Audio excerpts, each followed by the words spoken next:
Hello everyone, welcome to my channel. आज हम भाषा विकास के सिद्धांत करेंगे, जिसमें कि हम दो सिद्धांत दो हम मनोवैज्ञानिकों का योगदान देखेंगे। एक तो बी एफ स्किनर का और सेकंड नॉम चोम्स्की का। तो यही हमारी वीडियो रहने वाली है। आज की बहुत छोटा टॉपिक है, आपको इजीली समझ में आ जाएगा। देखिए, भाषा विकास का सिद्धांत आप सबको पता है कि भाषा विकास जो होता है वो कितना इम्पोर्टेंट होता है किसी के लिए भी, क्योंकि यदि हमको भाषा ही हमको बोलनी, समझनी या पढ़नी नहीं आएगी तो हम जो हमारी कम्युनिकेशन जो प्रोसेस होती है वो बिल्कुल ना के बराबर कि होगी ही नहीं। यदि हम कहें तो भाषा हम सबके लिए बहुत जरूरी है, और भाषा का जो लैंग्वेज डेवलपमेंट होता है वो भी हमारे लिए बहुत ज्यादा इम्पोर्टेंट होता है कि हमारा जो लैंग्वेज डेवलपमेंट है वो अच्छे से हो और हम अच्छे से हम भाषा को सीख सकें और हम उसको अच्छे से बोल सकें। तो उसके रिगार्डिंग ही हमारे दो सिद्धांत पढ़ेंगे, जो कि नोम चोम्स्की का और बी एफ स्किनर का है। तो देखिए, थ्योरीज ऑफ लैंग्वेज डेवलपमेंट। तो देखिए, बच्चों में किसी भाषा को जीवन के आरंभिक दिनों में तीव्र गति से सीखने की एक अद्भुत क्षमता होती है। आप सबको पता है कि जो स्टार्टिंग का जो एक बाल्यावस्था जो होती है, या जो चाइल्डहुड, या कहीं तो हम जो चाइल्डहुड या बाल्यावस्था होती है, वो बहुत ही सीखने की एक बहुत अच्छी एज होती है। उसमें बच्चे के पास बहुत ही कहें तो हम बहुत ही सुपीरियर बच्चे के पास वहां पे क्षमता, एबिलिटी होती है कि बच्चे को जो आप सिखाओगे बच्चा तभी सीख जाता है। बच्चा बहुत स्पीड से सीखता है इस वाली एज ग्रुप में। तो यदि हम बच्चों को इस वाली एज में हम भाषा सिखाएंगे तो बच्चा उसको बहुत इजीली से और बहुत स्पीड से बच्चा उसको सीख लेता है, क्योंकि बच्चे की जो कैचिंग पावर होती है इस टाइम पे वो बहुत ही तेज होती है और बहुत ही अच्छी होती है। तो इस एज ग्रुप में हमको बच्चों को भाषा से संबंधित हमको बच्चे का विकास करना चाहिए और उसको भाषा को लिखना, पढ़ना और उसको बोलना सिखाना चाहिए। आपने देखा भी होगा, जब बच्चा स्टार्टिंग में स्कूल जाता है तो सबसे पहले बच्चे को और टीचर्स होती हैं वो जो हमारे 4 तो स्किल्स होते हैं, LSRW, listening, speaking, reading and writing. तो उनके अकॉर्डिंग ही वो उनको सीक्वेंस सिखाते हैं। सबसे पहले वो बच्चों को लिसनिंग करना सिखाते हैं, बच्चों को सुनना सिखाते हैं। देन सेकंड वो उनको स्पीकिंग, बोलना सिखाते हैं। एंड थर्ड उसको रीडिंग सिखाई जाती है, और एट लास्ट उसको राइटिंग सिखाई जाती है। उसको सबसे लास्ट में उसको लिखना सिखाया जाता है। तो सबसे पहले बच्चों को सुनना ही दिया गया। बच्चा भाषा को सुन रहा है, समझ रहा है, तो डेट मीन्स कि बच्चे को लिसनिंग आ गई है। बच्चे को जो बच्चा समझेगा जब तो बच्चा कुछ बोलेगा। तो यही होती है कि जो हमारी चाइल्डहुड एज होती है उसमें बच्चा भाषा को बहुत इजीली समझ जाता है और उसको बोलना वो अच्छे से सीख जाता है। इसमें आगे है बी एफ स्किनर का योगदान, कि बी एफ स्किनर ने भाषा विकास के संबंध में क्या कुछ कहा है, क्या उन्होंने हिंट दिए हैं कि किस थ्रू हमारा जो भाषा विकास है वो होता है। तो देखिए, व्यवहारवादी मनोवैज्ञानिक थे स्किनर।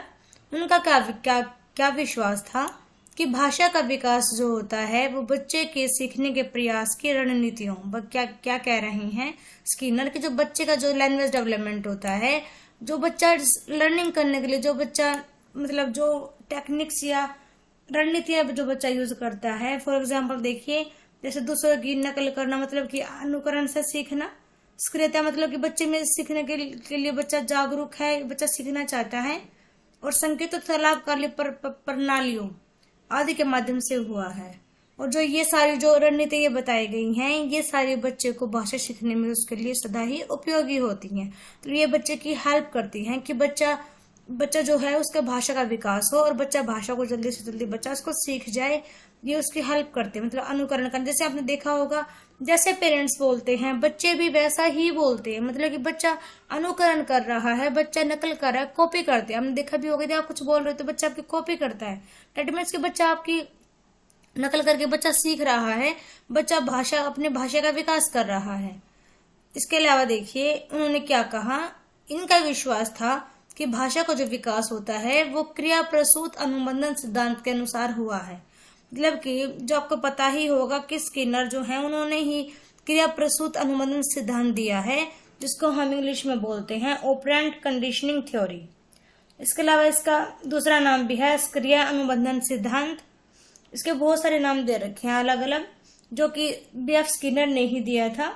और स्किनर ने क्या कहा था कि जो मतलब कि जो पुनर्बलन होता है, मतलब जो हम बच्चे को एक मतलब हम पॉजिटिव एनर्जी बच्चे को देते हैं, तो उसकी वजह से बच्चे की जो क्रियाएं होती हैं वो बहुत ही मतलब जोर पकड़ लेती हैं, बच्चा अच्छे से बच्चा सीख पाता है। इसके अलावा स्किनर का क्या मानना था कि जो क्रिया करते रहना चाहिए हमको, और जैसे वो बच्चा कोई क्रिया कर रहा है तो उसके तुरंत बाद ही बच्चों को आपको पुनर्बलन देना चाहिए। क्योंकि यदि आप बच्चे को मतलब आपने देखा भी होगा, यदि बच्चा कोई काम कर रहा है और आपने वो आपको दिखाने के लिए आता है कि देखो मैंने ऐसा काम किया है, यदि आप बच्चे को बोल रहे हो वेरी गुड बेटा आपने बहुत अच्छा किया है, तो बच्चा नेक्स्ट टाइम मतलब दुगनी स्पीड से उस काम को करता है। यदि आपने उसको कुछ नहीं कहा उस टाइम पे और बाद में आप कह रहे हो उसको 1 घंटे के बाद, तो मतलब उसका कोई भी उसकी कोई वैल्यू नहीं रह जाएगी उस वाले पुनर्बलन की। तो मतलब तुरंत पुनर्बलन दिया जाना चाहिए, ताकि बच्चा जो है वो काम करने के लिए और ज्यादा बच्चा उत्सुक हो जाए, बच्चा क्रिया करने के लिए और ज्यादा प्रेरित हो जाए। तो यही उन्होंने अपने इस वाले सिद्धांत में बताया है, क्रिया प्रस्तुत अनुमोदन सिद्धांत में, कि जो बच्चा होता है वो पुनर्बलन के माध्यम से बच्चा बहुत ही जल्दी सीखता है, और इसलिए हमको बच्चे को पुनर्बलन भी देना चाहिए। ये सभी इन्होंने अपने इस वाले सिद्धांत में बताया है, क्रिया प्रस्तुत अनुमोदन सिद्धांत में। तो नेक्स्ट देखिए, नेक्स्ट है नोम चोम्स्की का योगदान।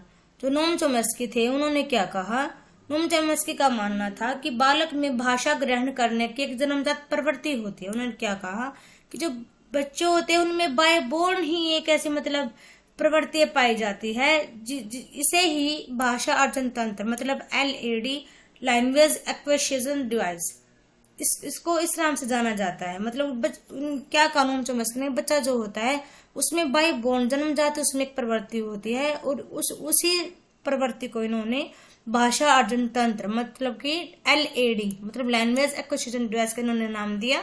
ये है नोम चोम्स्की। देखिए इसके अलावा नोम चोम्स्की ने क्या कहा कि बालक जिस भाषा को सुनता है उसके व्याकरण को अपने आप सीख जाता है। मतलब कि जैसे आप बच्चे के सामने, यदि आप बच्चे के सामने इंग्लिश बोलोगे तो बच्चा इंग्लिश ही बोलेगा, हिंदी बोलोगे तो आप हिंदी ही बोलेगा।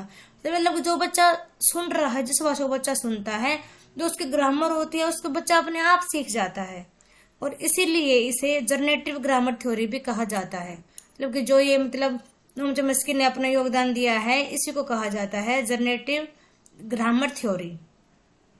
इसके आगे उन्होंने क्या कहा कि सार्वभौमिक व्याकरण की अवधारणा बताते, मतलब जो ये यूनिवर्सल जो ग्रामर होती है उसका कंसेप्ट हमें क्या बताता है कि सभी भाषाओं के व्याकरण की संरचना तथा नियम एक जैसे होते हैं। मतलब कि जो यूनिवर्सल ग्रामर है वो हमको क्या बताती है कि जो हर सभी ग्रामर होती हैं, मतलब जो सारी लैंग्वेज हैं उनकी जो ग्रामर है, उनके जो रूल्स वगैरह है, जो उसकी कंस्ट्रक्शन है, वो सारी बिल्कुल एक जैसी ही होती है हर लैंग्वेज की ग्रामर की।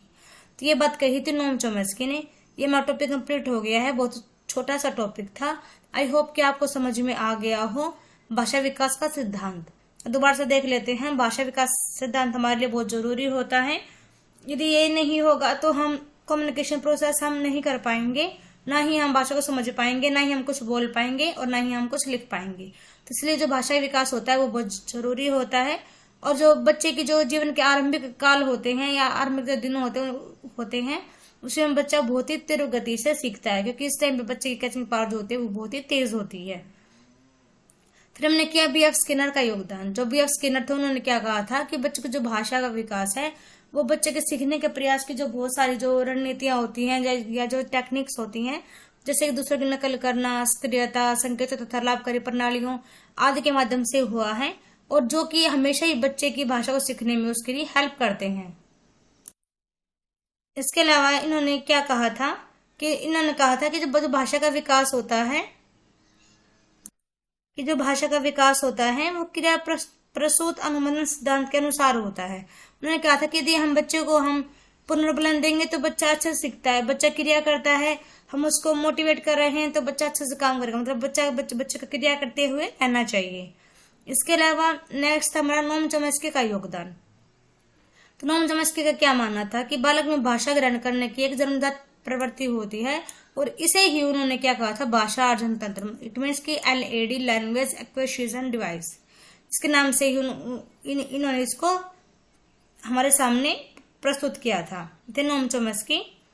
देन नोम चॉम्स्की का क्या कहना था कि बालक जिस भाषा को सुनता है उसके व्याकरण को वो अपने आप ही सीख जाता है, और इसलिए इन्होंने इसे जनरेटिव ग्रामर थ्योरी के नाम से भी पुकारा था या कहा था।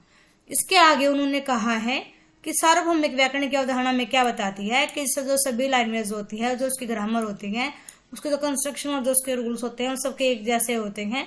और यही बात हमको यूनिवर्सल ग्रामर के जो कंसेप्ट है वही हमको यही बताते हैं कि हर लैंग्वेज की अपनी जो ग्रामर होती है वो सारी आपस में सेम होती हैं, उसके रूल्स वगैरह और उसके कंस्ट्रक्शन वगैरह। तो ये हमारा टॉपिक था आज का, भाषा विकास के सिद्धांत, या फिर हम कहें तो भाषा विकास के सिद्धांत में मनोवैज्ञानिकों का योगदान, जिसे हमने दो योगदान पढ़े यहाँ पे, B.F. स्किनर का और सेकंड नोम चॉम्स्की का। तो आई होप कि आपको समझ में आ गया होगा कॉन्सेप्ट। बहुत ही आसान टॉपिक था ये, बहुत छोटा सा टॉपिक था। आई होप कि आपको समझ में आ गया हो। समझ में आ गया तो प्लीज वीडियो को लाइक करें, शेयर करें एंड हमारे चैनल को सब्सक्राइब करें। Thank you everyone, thanks for watching.